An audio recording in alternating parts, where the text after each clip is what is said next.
Okay, welcome back to the show, everybody. So, today we are going to talk about mindset.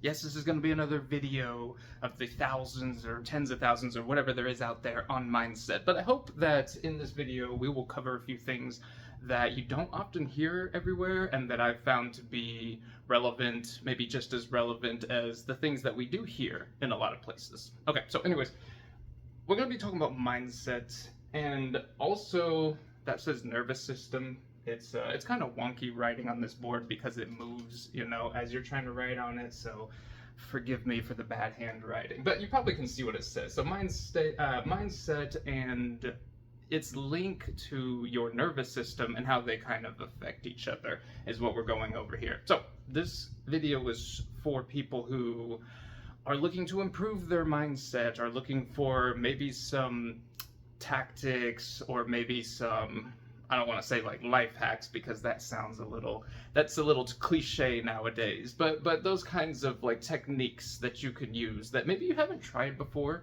and maybe will supplement anything else that you've been trying.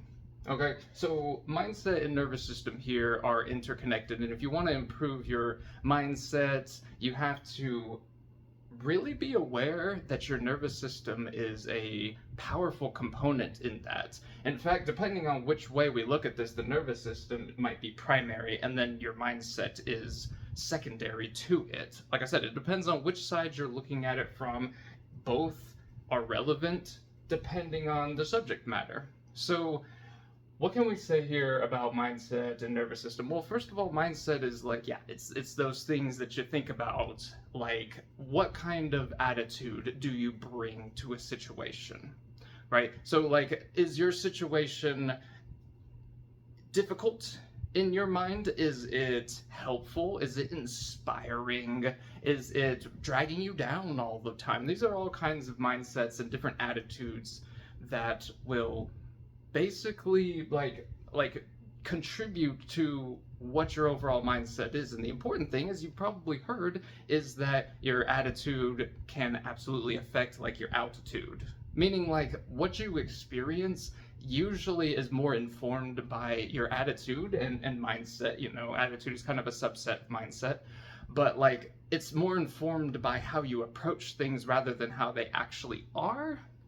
I know that like you've either heard that before or you're hearing it now and you're like, man, that sounds a little bit out there and magical and stuff like that. In a way, it kind of is. It's interesting because intuitively you would think that, oh, well, I am happy because good things happen and everything, or I am inspired, or I am creative, or I am not inspired, I am demotivated, I'm burnt out, I'm in a depressed mood, I'm nihilistic, whatever it is, because of my circumstances. And there is a correctness in that, but it goes both ways too. And the more that we look into how the mindset actually affects what comes in to your experience, like what happens to you basically, the more power you can kind of you can kind of hold over it, right? So let's think about an important question. So first of all, like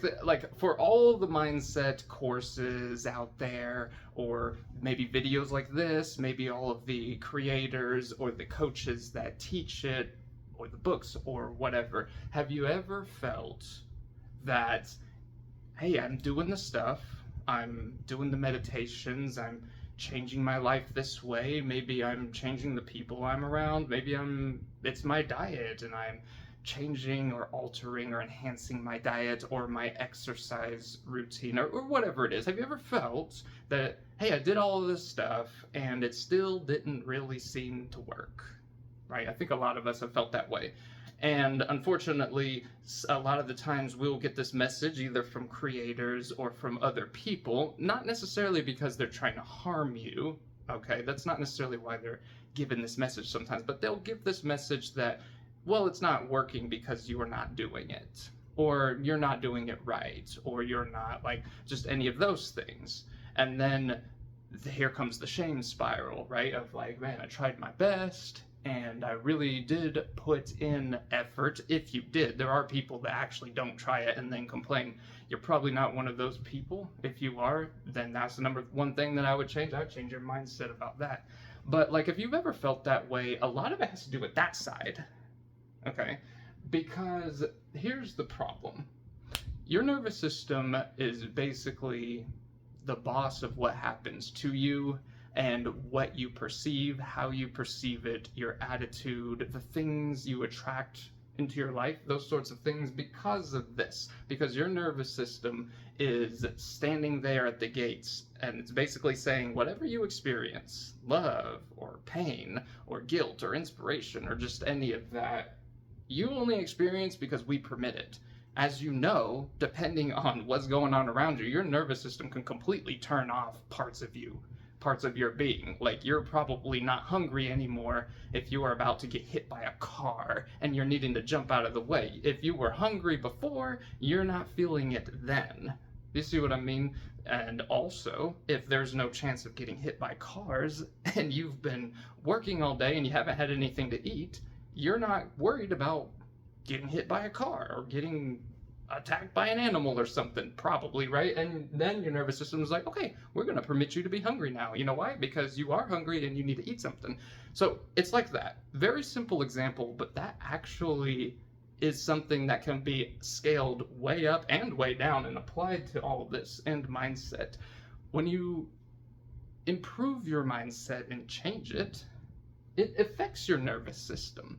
All right, and your nervous system affects your mindset too. But like I said, if you've been doing all this stuff, if it's been like, hey, I've done, like I said, like the meditations, or I've done this is the one true diet or whatever, or I've studied this material, or I've been waking up at 5 a.m. like people are apparently supposed to do. For some people, that does work really well. A lot of it has to do with like, is it practical for you and in what intensities? Because here's the issue. Okay, so nervous system does not like new stuff. Generally speaking, okay, it doesn't like it when new things come in, or at the very least, it pays a lot of attention to it. Like, you probably, if you've listened to any of my stuff on here or anywhere else, I talk a lot about cognitive biases and cognition in general and behavioral economics and themes that are related to any of those subjects. And people seem to like hearing about the cognitive biases and those sorts of things when I talk about them. So let me give you one that we're talking about here. For your nervous system, there are two that are pretty important. I haven't written up here. We'll get to all the rest of this here in a second. But there are two that are very important when it comes to like you changing all of these beliefs. All of them are important here and there, yes, but the two that I want to give you right now that are relevant to maybe why you're like, you've been failing or perceived to have been, you're like, man, I'm trying this stuff and I'm really doing it and everything, and it's just not working or whatever. It might be these two. The first one is novelty bias, okay? And the second one is what is called uncertainty bias or certainty bias. They're the same thing, different sides of the same coin, right?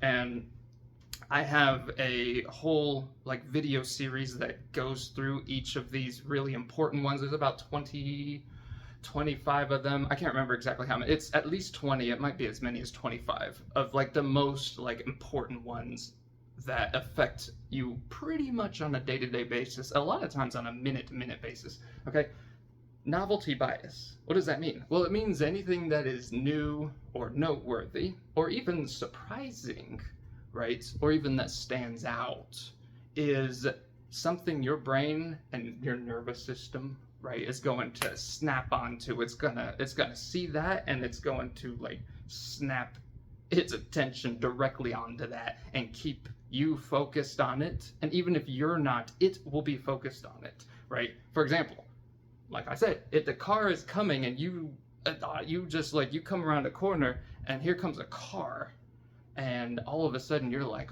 oh damn, I'm about to get hit by a car. First of all, you don't actually think those things because your nervous system is so fast, it pushes thinking out, it turns it off. It's like, no, you're not gonna think, you need to move. Okay? Because every single split second that we waste means you could die. All right? So that's novel. A car coming out of nowhere, or like some wild animals stampeding after you, or whatever it is, that's novel. And before your nervous system can even tell exactly what it is, it assesses things like, hey, the velocity at which this thing is coming towards me, the size, what danger is this putting me in? Okay, whether it is a rhinoceros stampeding around the corner or a car, your brain is gonna snap onto that immediately and be like, whoa, this is new, and it is, and very quickly it'll decide this is a danger, move, right? We all know this, we get that, right? But novelty bias, anything that is new falls under that script that I just like laid out, okay? Meaning things like, oh, I want to change my life and have a better mindset. Let's say, like, one thing a lot of people will suggest that you do is read a lot of books, okay, on different subjects, empowering books, not like a bunch of, like, I don't know, Lord of the Rings or Harry Potter or anything like that, which are great books, by the way. I've read all of both of those, and no hate against that, but yeah, turns out they're right.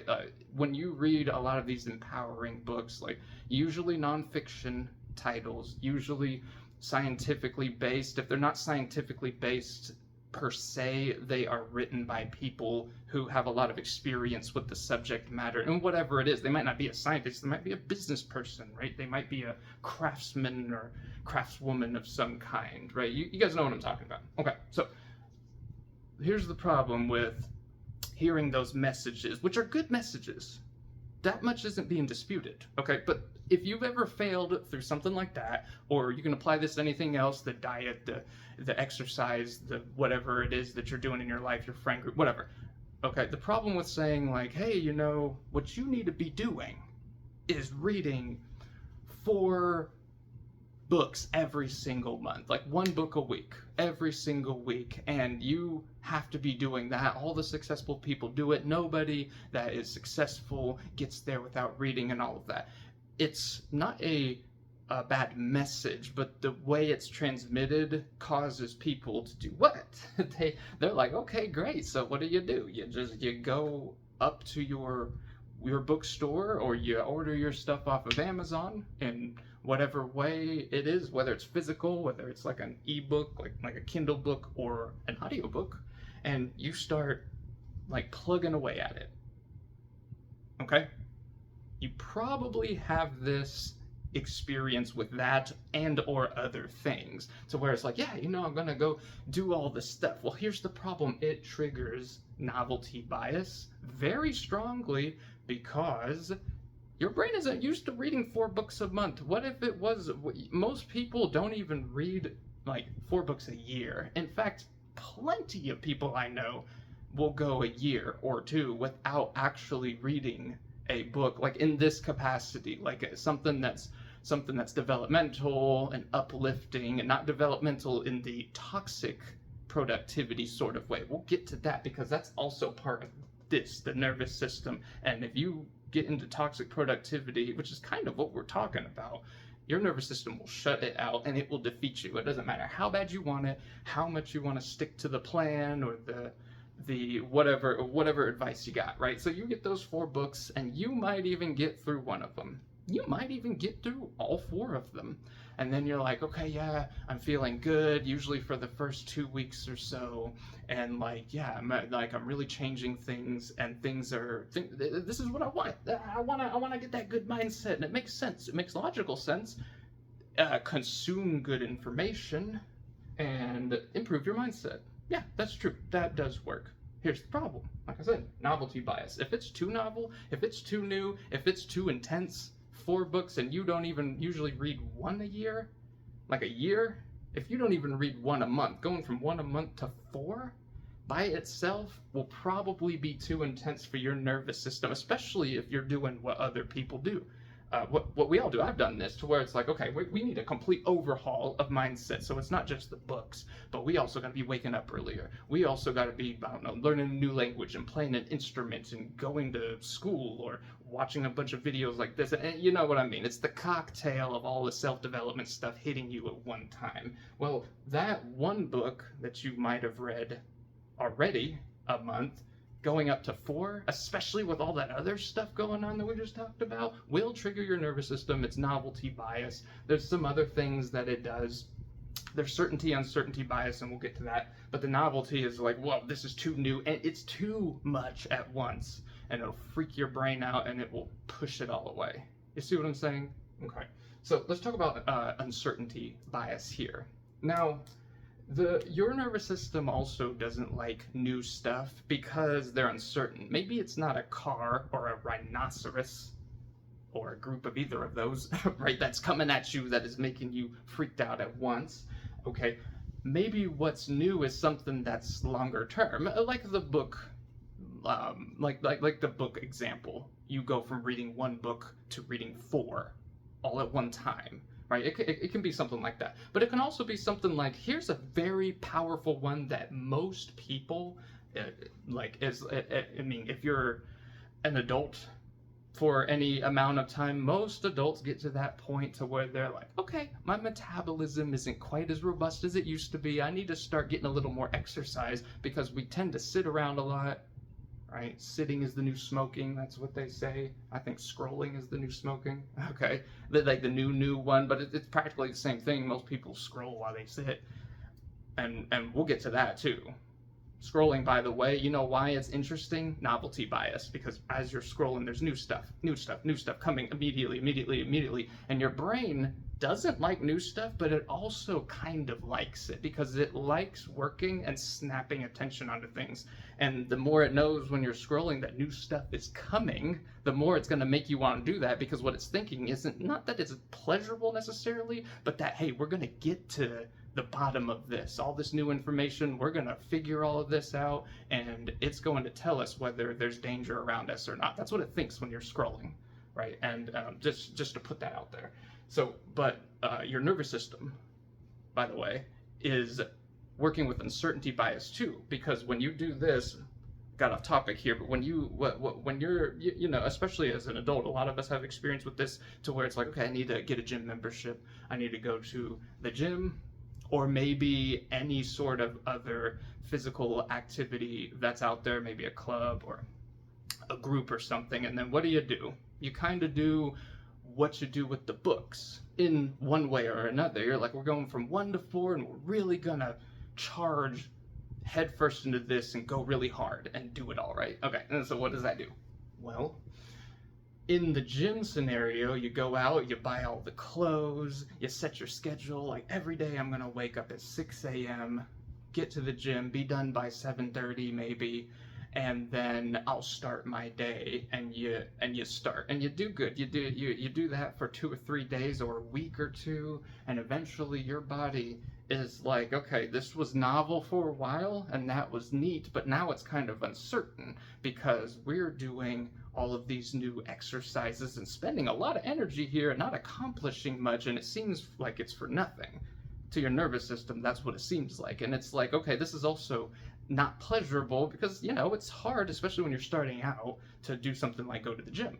And your body will eventually go, there is not, this isn't good. This is too intense. You're starting from never going to the gym before, you haven't gone in years or something, and you're trying to hit the gym every day or even 4 or 5 times out of the week for an hour or whatever it is. Like, whatever it is, usually what happens is people burn out because their nervous system sees that. Their mindset means well.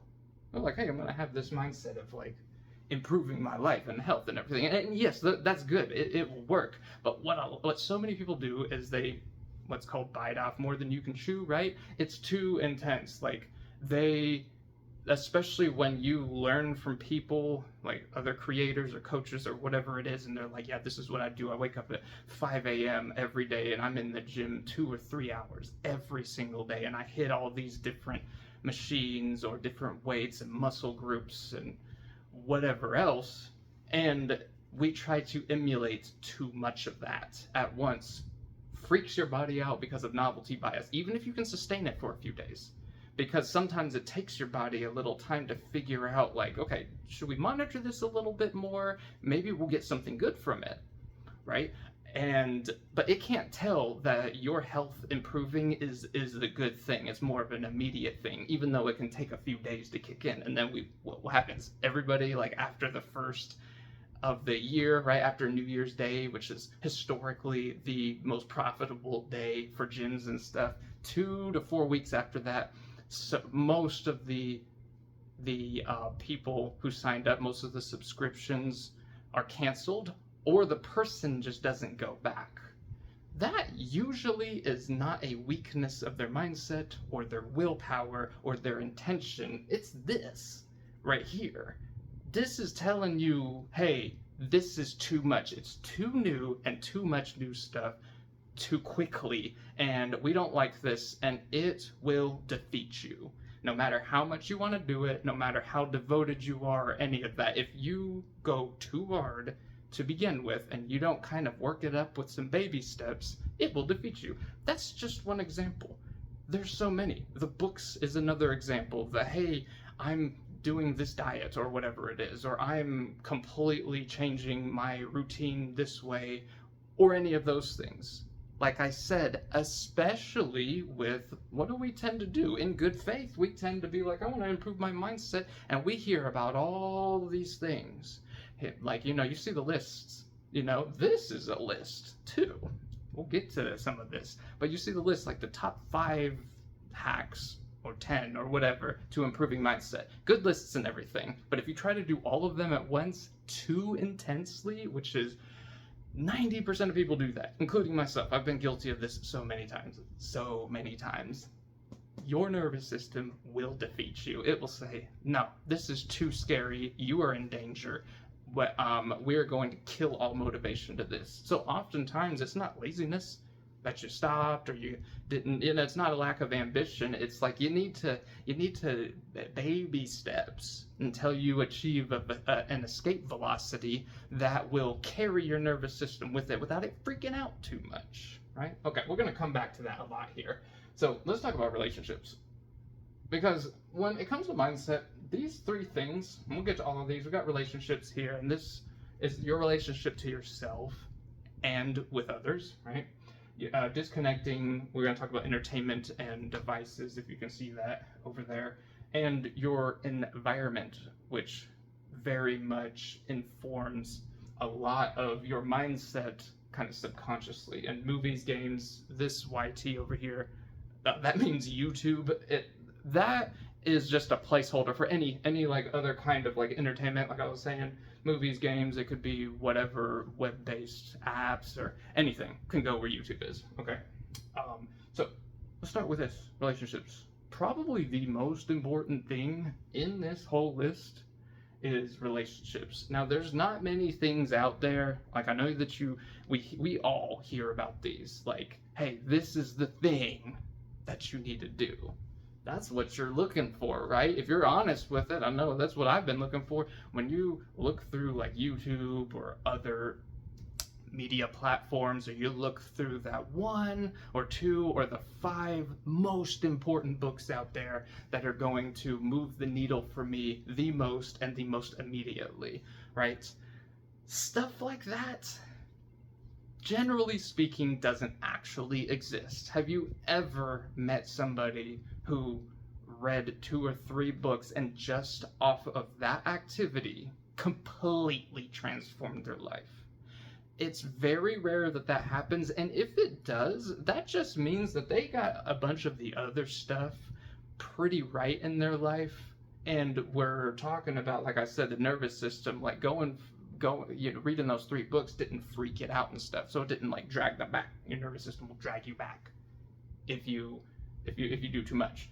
Okay, so but generally speaking, no, there isn't a book or any 3 or 4 or 5 or even 10 books. In fact, most people that read those 2 to 4 or whatever books a month do that for years at a time, and at the end of it have read at least 100. Many more. There's people that There are literally people I've met that will read 100 books in 1 year. I'm not up to that level, all right, because that's like roughly 2 books a week, and that's pretty intense. I'm definitely not up to that level immediately, like right now. I'm definitely more comfortable with the 2 to 4 books a month, okay? But that's still, what is that? 12 to 24 books in a year, and the average person reads one, maybe. You probably know plenty of people who read zero for years on end. You might have done that yourself at certain periods. I know I have. I know the first, like, probably 20 years of my life, well, maybe not 20, but probably 10, 15 years of my life, I was like, no, I want the movies and the games and the YouTube and all that stuff. You know, I don't want to sit down and read anything. So I didn't read for years. So let's talk about relationships, though, okay? Because here's the thing. When I said that there's nothing that's just going to move the needle like you want it to, like by itself, it needs to be that cocktail we talked about done properly in the right intensity over the right duration, right? There is one thing that will move the needle more than everything else, and that is this: relationships. Let me show you why. You know why? Because that right there, the nervous system likes this. So anyone you ever hear say that they don't like gossip or hearing about people or talking about people, whether that's true or not, usually that actually isn't true, but even if it is, it doesn't matter. 100% of humans out there, almost exactly, their nervous system likes it. Trust me, you don't have a choice. And I don't mean gossip as in, oh, this person is crappy and guess what they did and stuff. It can mean that. There could be good gossip. You can talk about great things. But one way or another, your brain and your nervous system love relationships. Besides keeping you alive from things like renegade cars and rhinoceri, whatever the plural of that is, besides that, keeping you alive from anything that could hurt you, the thing it has evolved to do is to track and maintain relationships. That is its favorite thing to do at any given moment if there is not a crucial, like, emergency, basically. Or you're not working on something for survival, because like eating isn't an emergency as long as you haven't been not eating for a couple of weeks or something like that, but it's still crucial for survival, right? But besides anything like that, your brain was evolved to track and maintain relationships. That is its primary function other than keeping like you alive. That's why human brains and primate brains are much more complex than other sorts of animals. And there's other animals too, like dolphins and some whales and elephants and stuff are closer to us humans as far as the complexity, because they establish very strong relationships. Why is this up here with mindset, though? What does that have to do with mindset? Well, the quality of your relationships has a stronger impact on mindset than any of the rest of this stuff, relatively speaking. All right, so if there was one thing that you wanted as that thing that's going to move the needle the most and cause changes the most quickly and permanently, it would be that one.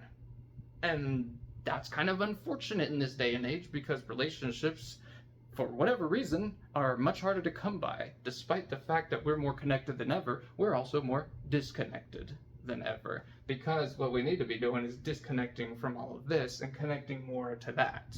There's nothing wrong with entertainment, okay? Come on.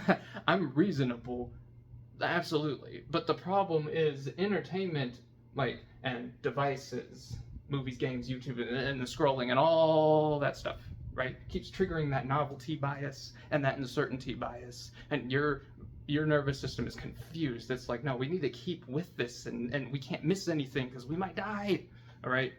What we need to do is connect more to this. All right, because not only does it have profound implications for anything that's going on, it supports a healthy mindset and calms the nervous system. Like, your sympathetic nervous system is the one that those biases oftentimes work with. They're not on, like, it's not necessarily redlining, right, to where it's like you're freaking out and having a panic attack every minute because things are after you. It's not that extreme, but it's a mild to maybe even moderate what do you call it? Arousal, let's say, of your sympathetic nervous system. That is telling you that, hey, we need to be on our guard because anything could happen. There's new stuff all the time. There's uncertainty about that new stuff. You see where I'm going with this. But relationships, here's the thing. Cultivated properly, rest that system. It like calms it down. It doesn't want to freak out as much. You see what I mean? And it's more natural too. Because your nervous system can also kind of see relationships through this stuff. Not just through the, oh, I'm looking at somebody's page and their updates or whatever's going on with them. There's that, yes, but also the fact with like movies, games, and stuff like this, you see other people. You see facial expressions, you see body language, you see relationships occurring. That's why other people and the drama in movies and just all kinds of media, just everything is compelling because it does kind of trigger that system, but it is a cheapened version of what would satisfy your nervous system. Do you see what I mean? Talking to somebody digitally, even with things like video calls, which are much better. Video calls are better than phone calls. Phone calls are definitely better than texting or email or any of those things, but even a video call is not nearly as powerful as knowing people in person and seeing people day to day. Unless you are in a situation to where, I don't know, you're deployed somewhere, like not necessarily in the military, maybe that too, but you're like, I don't know, you're sent to the International Space Station for whatever reason. You're either alone in there or there's one other person, but you're like at opposite ends doing different scientific work all day, and you never interact that much unless you're in something like that, or you're stranded on an island and you seriously can't interact with anybody else. That right there is the first thing you need to do. Start doing that. Start interacting. And I know people are introverted, people are shy and stuff like that. Like, I get it. In many respects, I'm introverted. But I like to look at it like this, that most people, yeah, you might lean one or the other, introvert versus extrovert or whatever, but everyone's made up of the tendencies of both, especially depending on the subject matter and the specific people you're around. Relationships doesn't mean just go out and talk to every single person and accept everybody all the time. That's also too much. That's what we're talking about over here. That's too novel. Even if you did do that with a bunch of great people, your brain would probably freak out and it would be like, that's too much. That's too much to track at once. We're going to shut that motivation down right now so that we're not spiraling out of control. See what I'm saying? So you've heard, right, that you're the average of the 5 people that you spend the most time around, or your 5 closest friends. Well, turns out the fairy tale is actually true. A lot of stuff like that is. Now, the problem is, if you're not spending time around 5 people, like physically, like when you hear that phrase or that adage, you're the average of the 5 people that you spend the most time with, we think about, okay, so I hang out with my friends sometimes, I hang out with, I don't know, my brother or sister sometimes, and maybe I have a couple of colleagues that we go out for drinks or something like that, and then you count those 5 people. But are they the people you actually spend the most time with? Not what you remember doing, and not what you did intentionally necessarily for pleasure or for connection or whatever. Who do you spend literally the most time with? All right, and you might start to find out that it's colleagues, maybe for a lot of us it is, or what's even more prevalent these days is no one at all. You don't spend any time with anybody, and you're like, oh, well, that still makes those 5 people that I see, a few times a week, the ones I spend the most time around. Here's the issue. If you're doing the rest of this stuff too, then your 5 people are the people in these things. You see what I mean? Because this is part of environment too. This is where the relationships comes. That cheapened experience of like, oh yeah, I'm seeing the drama on TV or the news or in this movie or in this video game or whatever it is, and I'm tracking the relationships and I really like this character and ooh, I can't stand that character. If you spend more time with that stuff then regular people, it starts to bleed over. All right? And it's a cheapened version of that would have satisfied your nervous system, so it doesn't feel as good. Think about giving yourself bad food or rotten food, or I don't know, something like that, to where, yeah, it might get the job done and stuff, but you won't feel as well, or any of those things. So it's like that. 5 people in general that you spend the most time around. Think about it. And if you're not spending the time around the people, like I said, these other things are going to fill that gap. Okay, so that will by itself, improving this, meaning real people, real conversations. Yeah, of course you can do calls and texts and video calls and stuff like that, but here's the deal. If you've been having an issue with relationships or mindset, okay, and you rely a lot on those things, I'm telling you right now, they are not the same thing. It is not the same thing to video call with somebody. It's not even half as good, okay? Because there are so many cues of the environment that you don't get to see. It is not natural for your brain to be seeing an image that isn't moving. Even if you're on your phone and you're taking a walk and the background is moving, it's not the same thing. There's not the same depth perception. There's not the same unsynthesized sounds that are coming through of the environment that signal to your nervous system here that everything is okay. Okay? If things are too silent or they're too different, right, than they would have been for your ancestors, that's not a good signal. So you might get some of it from video calls, and they're great for a lot of things. But if you're just doing that, trust me, if you are just doing that and you're having an issue with anything here, okay, try in-person stuff. And if you can't get to the people you'd like to, you need to meet some new people, okay? It's as simple as that. You have to get out and satisfy this because, like I said, your entire brain is dependent on this right here, or it is designed to do this besides keeping you alive. And if you lock that out, it's not going to feel good. It's not going to feel healthy, and you're going to have low-level sympathetic nervous system activation a lot of the time. You know what that feels like? Anxiety, depression, social withdrawal. It feels like being isolated. It feels like something just isn't quite right. Nothing is satisfying. You know, I'm doing all the right stuff, but it just isn't happening. Because if you don't get that right, you could do all the right stuff, like you probably have with a lot of other things, to change your mindset, to change your life, any of those things. But if you don't get that right, your nervous system is gonna be like, we're not letting it in. It's gonna be like, changes, self-development. Don't make me laugh. It's like nothing gets in here unless I permit it, and it won't if that isn't going right, because it's not gonna feel good. It's gonna feel anxious and nervous and scared. Do you see what I mean? Self and others. We talked a lot about others. Very important.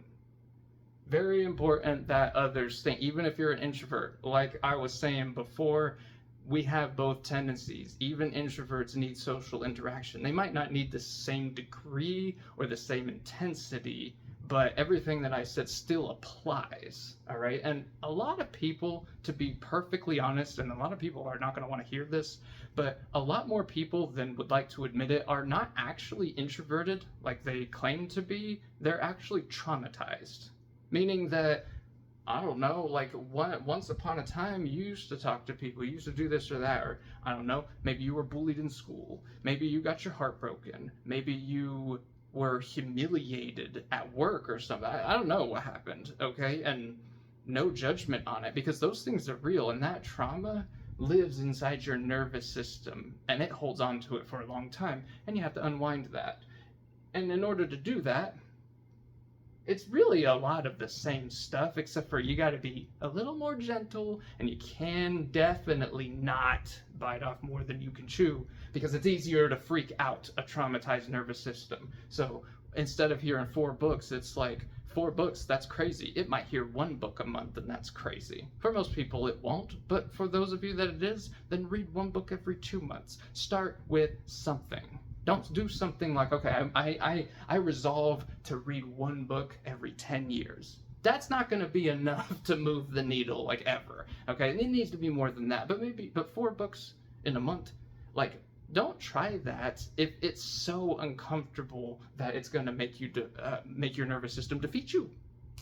What you should try is something that it should be a little uncomfortable, because any growth comes out of that discomfort. Because when you first feel the new thing, it's not familiar, it's novel. And because it's novel, it's uncertain, so it will feel unfamiliar. You ever have that? You ever have something that you've wanted an experience or something like that, to where you know you're going to like it, it's going to be gratifying, it's going to be pleasurable, but at the same time it's also a little uncomfortable, maybe it's a little scary, maybe, or anything. That's why. It's because of these things.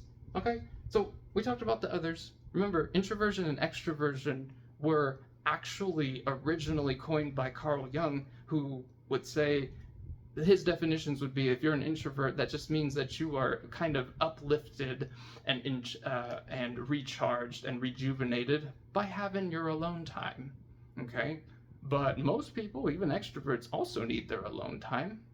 But it's more so for the introverts. And an extrovert just means that being around people and being in crowds and stuff, it energizes you. It doesn't mean you need to be swinging from a chandelier or, or anything like that, or being hyper extroverted. Maybe you are one of those people, that's fine, but being more extroverted doesn't mean you need to do that. You see, and that's what a lot of people think about. They think about that person that says hi to everybody, that they're talking to everybody. They're like, hey, and they're super charismatic, okay? Take cues from that, but don't overdo it, because your brain's gonna be like, no, dude, you're not, this isn't getting through, man. It's too scary. It's too much, too soon. Okay, that's others. So let's talk about self. Well, all of this, everything on here also impacts your relationship with yourself. So be very careful about, like I said, what we've been talking about, that novelty and uncertainty bias, like triggering that too strongly. Because if you fail too many times, your relationship with yourself will be diminished to the point that it's just basically hell on earth. It literally will become that bad. You know why? It's not because you're bad or you suck or things like any of those things. It's because when your nervous system defeats something, like I've been saying this whole time, when it rejects and pushes it out, it also puts up a little bit of a barrier to make you less likely to want to try whatever that thing was ever again. Okay? And every time you fail, it builds on that barrier a little bit and a little bit and a little bit. And when it does it enough, that's when it can become trauma. Usually we think about trauma as like one incident that happened that was very traumatic, right? In that moment, and there was an immediacy to it. Things can be intense enough to build that wall all in one day, yes. But there's also complex, like, trauma, which is usually, it's the opposite. It's things that have built over a lifetime, and every day it gets a little worse and a little worse, and eventually your nervous system will wall off anything that's opportunity, that's creative, that's novel, that's inspirational. And anytime you want to try to improve that mindset or your relationships or anything, it's too strong. If you fail too many times, then you have to do even more work, go even slower, so as to not trigger it back into that. Do you see what I'm saying? Your self-value, your self-esteem, your relationship with yourself is just as important as getting relationships with other people. And the stories that you tell yourself is one of the ways you can improve that and improve your mindset. You've heard about all these things, right? There are positive affirmations, there are seeing things from better perspectives and everything, and all those things are important, and we can get to them.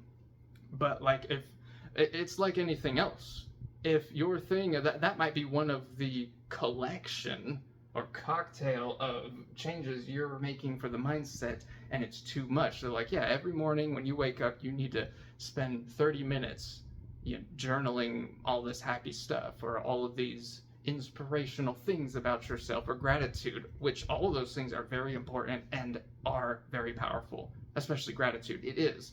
But remember, if you try to do too much at once, that's an issue. And it's hard to tell sometimes what too much is going to be, because you also don't want to do too little or nothing's going to happen. And you'll burn out because of that too. You're like, just keep doing stuff and nothing's going on, right?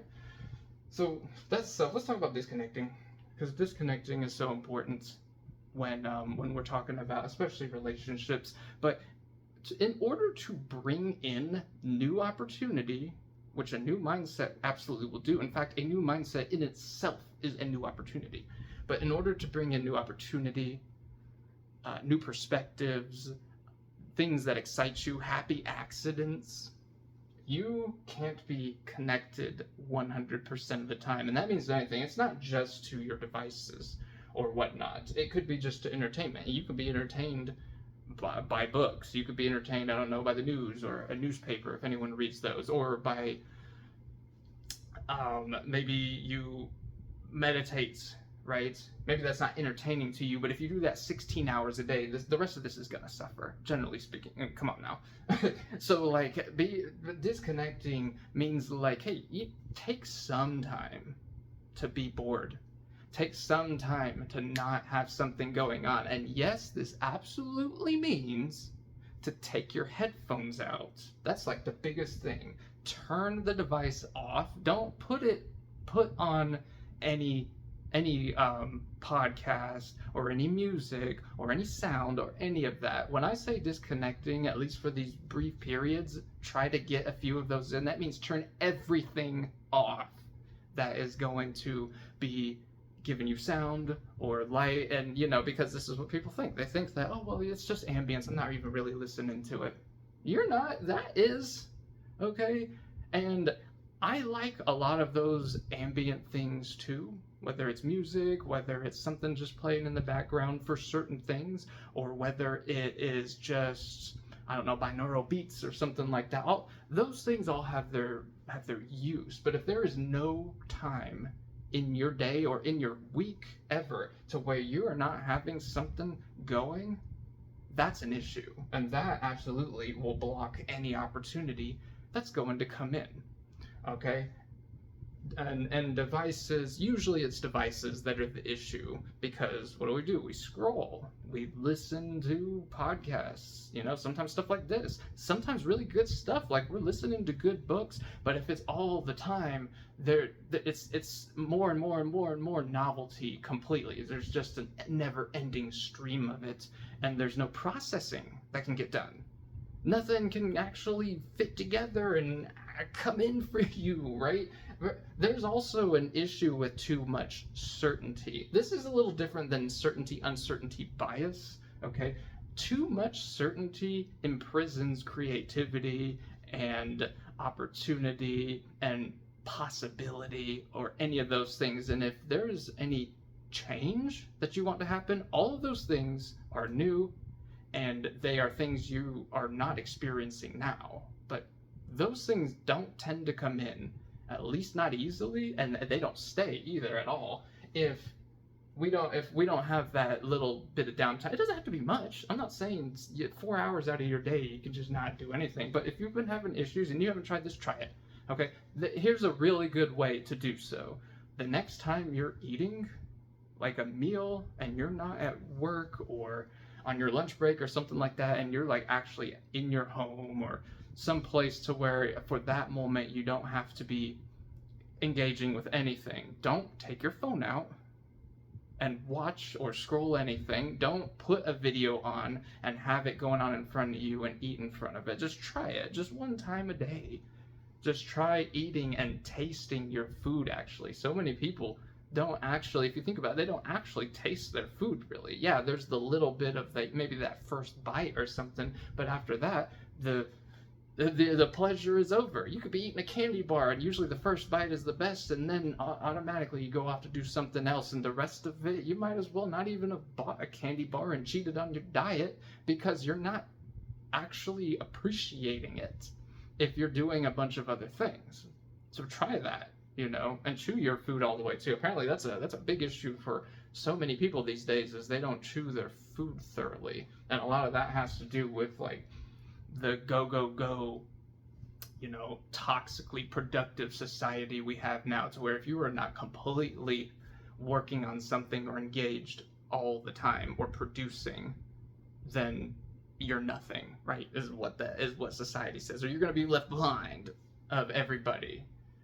So try try that with the disconnecting. Also, like in society, like I see this everywhere, to where literally everywhere you go, people have not just their phones out, but like headphones in. And these are a lot of the same people that actually want more relationships. They want more friends, they want more connections and allies. You might want a boyfriend or a girlfriend or a husband or a wife or something romantic like that. It is not going to come in if you got your headphones in. Okay? Like, I'm just going to just put that out there for you. That's not going to happen. And if it does, it most likely won't. But if it does, it's not going to be the stuff you really want, though. Okay?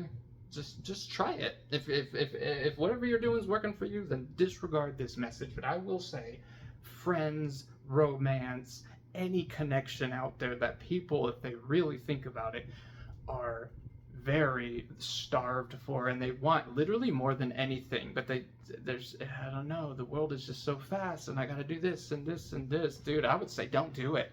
No, I don't care what it is. Don't, like, cut something out. All right, you will survive, because what good is it to get whatever it is you think you're going to get and then feel like crap the whole time? This is the most important thing to your nervous system. You probably could live just off of this, right? And nothing else.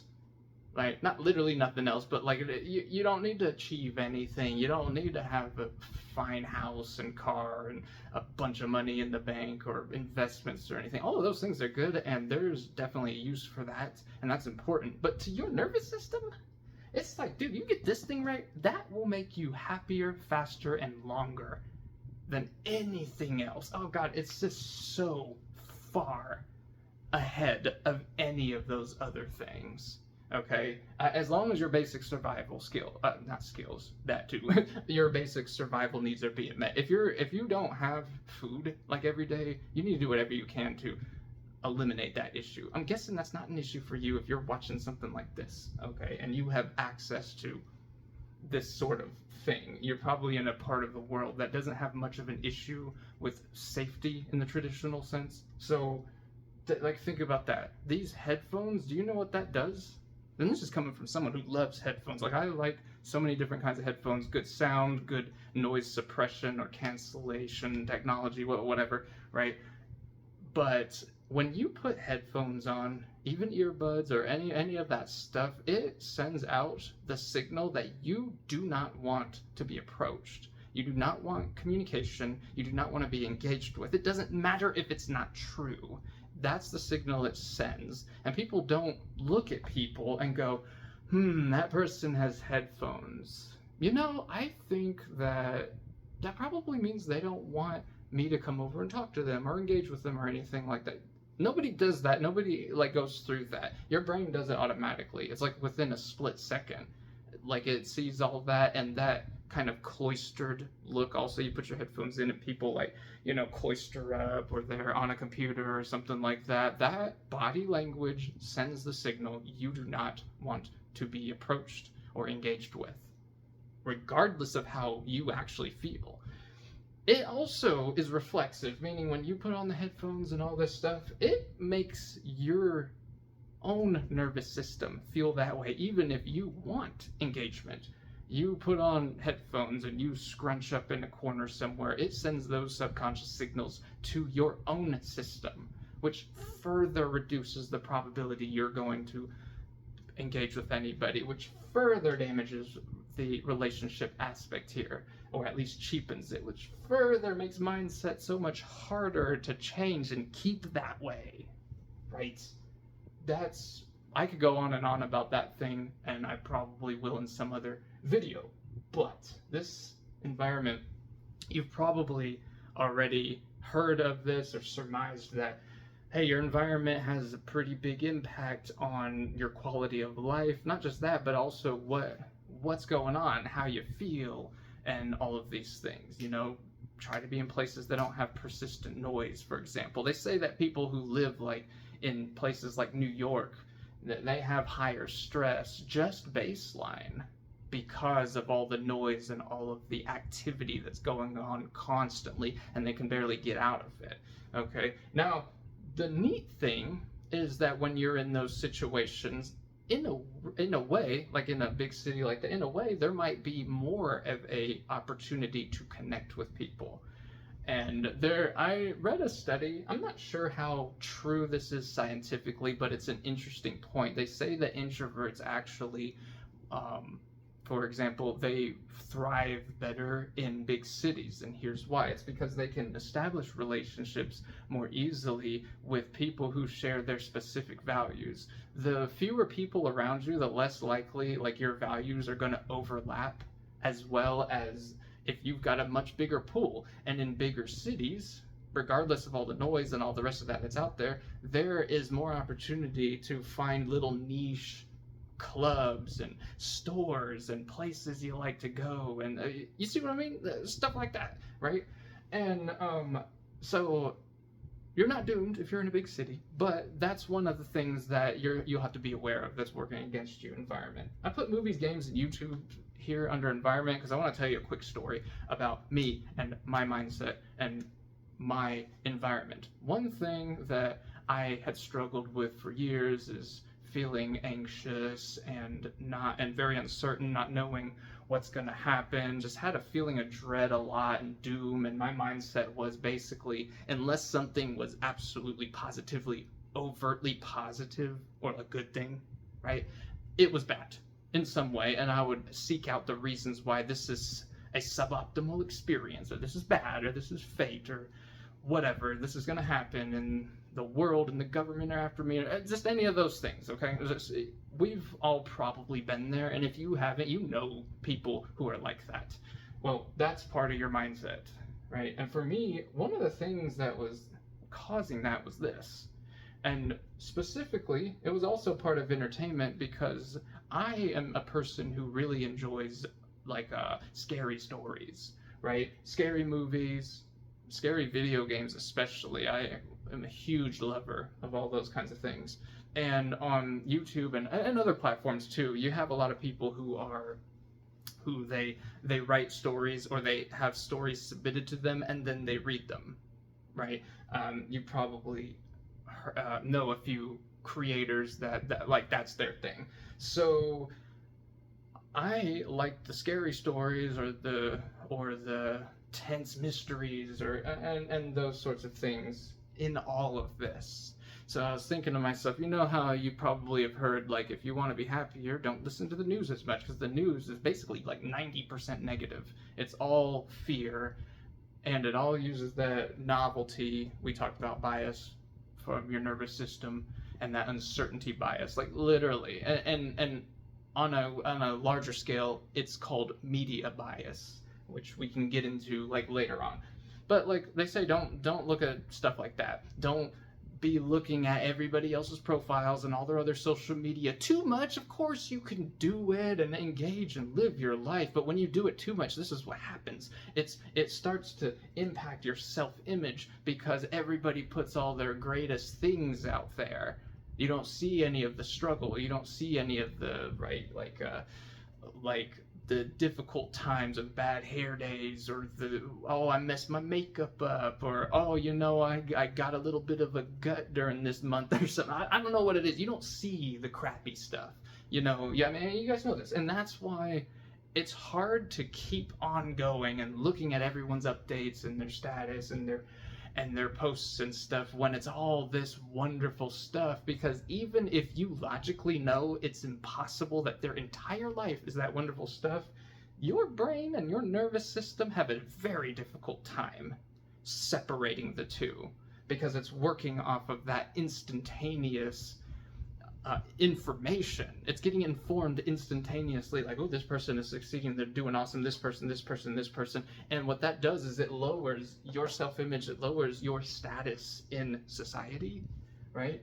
And relationships, and then eventually your mindset deteriorates. It doesn't matter that none of it is true, or that that's not the whole story, like we know logically. So I was like, okay, I was never a person who did much of that anyways. I never cared that much for social media for those sorts of reasons, right? And I don't watch YouTube or any other outlets that show the news or stuff like that. I don't worry about controversies and stuff. I'm like, look, you can let all other people that are much more interested in the politics and the controversies and all of the, you know, conspiracy theories or whatever it is, you can let them worry about that. They're interested in that. I'm not.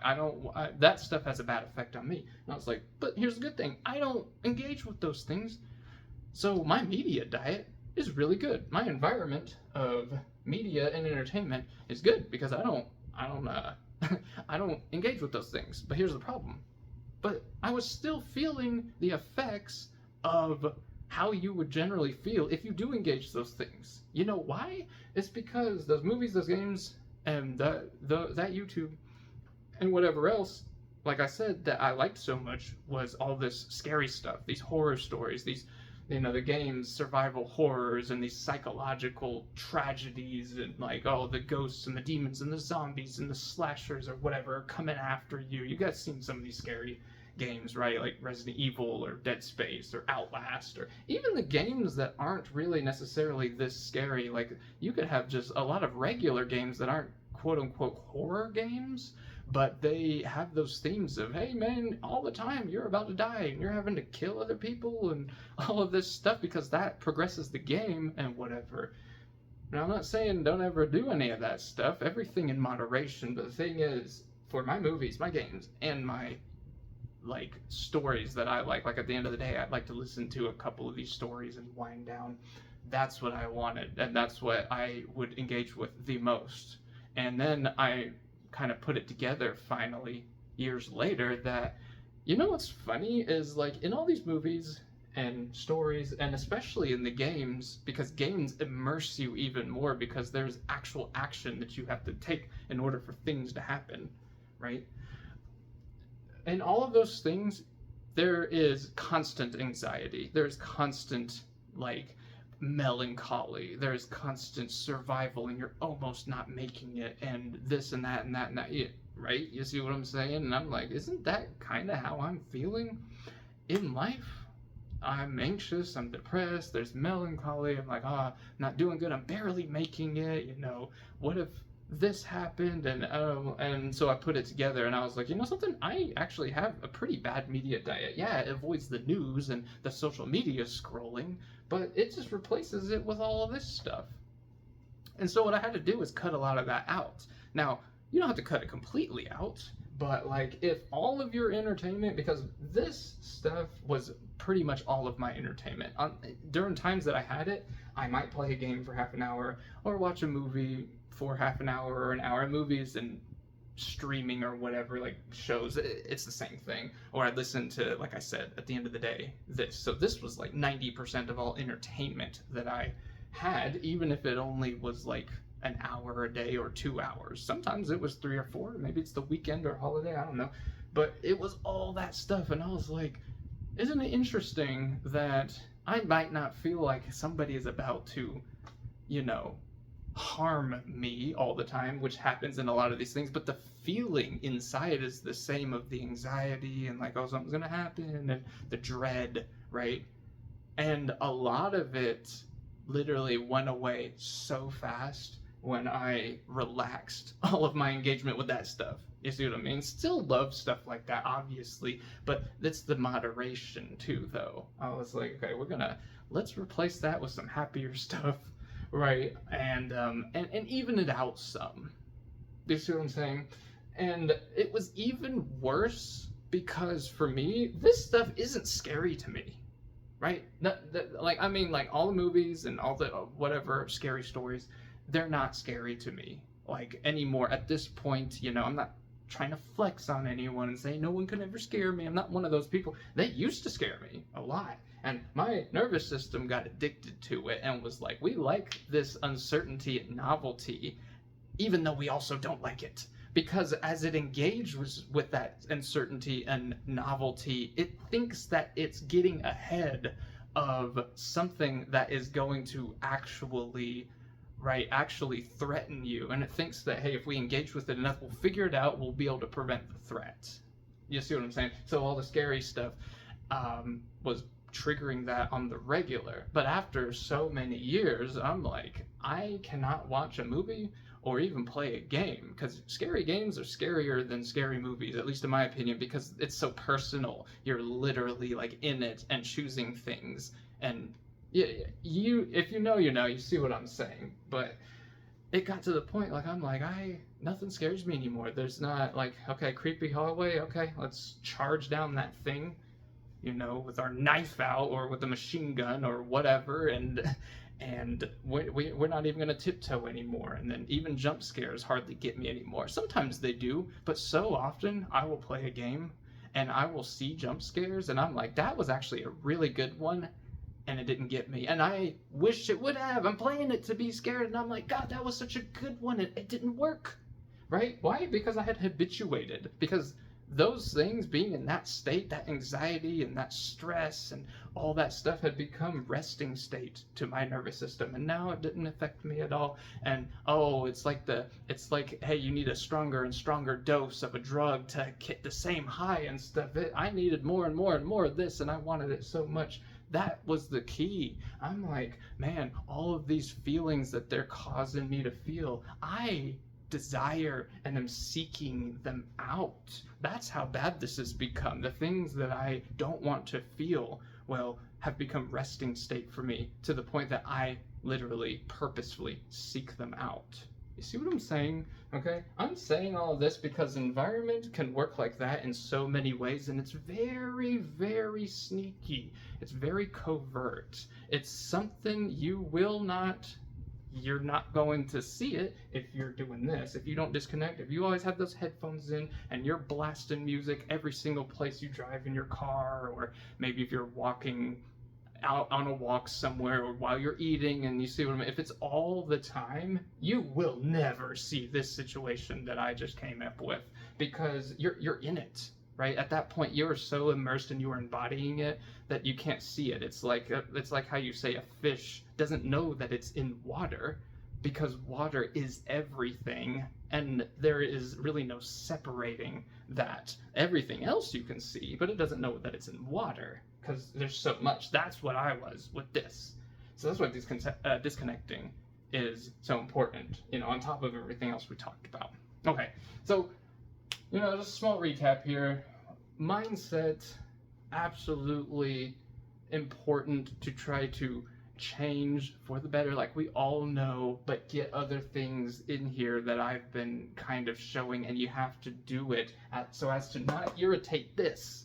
You cannot trigger that, man. If you freak your nervous system out, even by just taking on a good challenge, something that'll be good for you, right? But you freak it out, it will turn you off, man. It will turn everything off.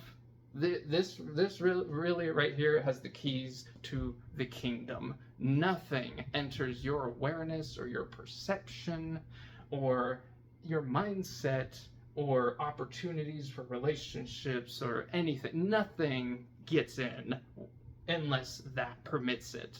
And if you freak it out, it won't. So you gotta, you know, baby steps, not too small, because they have to mean something. They need to be a little uncomfortable, but you know what I mean. If you've been failing a lot with challenges or the things that people, creators like me or whatever, put on here and saying, hey, you should be doing this and this and this, and you got to get around this and this and this, and then feeling the shame too of like, hey, it didn't work because I didn't do it right. That's what they're telling me. This only doesn't work when you don't do it.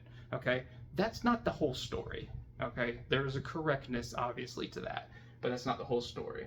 So mindset, nervous system, relationships, big thing here, most important. Like your brain and nervous system likes this in all forms more than anything. So try to get that right, and it'll move the needle the most quickly, and it will stay that way the longest. All right, and to help that, disconnect. Take the headphones out sometimes. I don't let myself in public use headphones unless I go somewhere to where I'm getting work done, and I absolutely actively do not want people approaching me. Not because I don't want people approaching me, it's because like, hey man, I gotta get this, I don't know, this assignment done, this paper written, I gotta get something like this, like, thought out so I can record a video for people, or I gotta get some work done, whatever it is, that's different. Of course you gotta do that. But you would be surprised if you looked at it how often so many of us have to be entertained constantly. Like, there can't be a minute. Like, you can't get your phone open and the app going fast enough before it connects to your car. And oh my God, I'm driving without music or a podcast. Oh, come on, hurry up, you know? That kind of thing. So disconnecting helps. An environment. Just be careful about what it is you're consuming all the time. There's so much more we can go into for all of these things here. I could do a 1-hour video on every single topic here, and I might a little bit, but at the top level, hopefully I have exposed a few things here that you're not hearing everywhere else, or not as much, because some of these small steps are what's going to permit you to act, but not trigger your nervous system and your body to just automatically and overwhelmingly reject things. Because remember, every time it rejects something, it also builds a little bit of a wall there to prevent any more of that coming in. It's like when you work out, you work your muscles or whatever. Every time they break down, your body builds them back just a little bit stronger, so it's harder to break them down again the next time. It's the same thing with this. Every time that something fails, a little bit of that shame gets put on there. Regardless if somebody is actually shaming you, your nervous system just doesn't want you to be in danger, so it's like, we're gonna make you not like doing this again. And then people, right, who are saying, like, hey, if you're not doing this, then you're lazy and you just need to be honest with yourself. Hey, if you're lazy, stop doing that immediately. But most people aren't. Most people, it's this kind of thing. Okay, so that'll be all for this one. Thank you so much for being here with me, and we shall see you in the next one.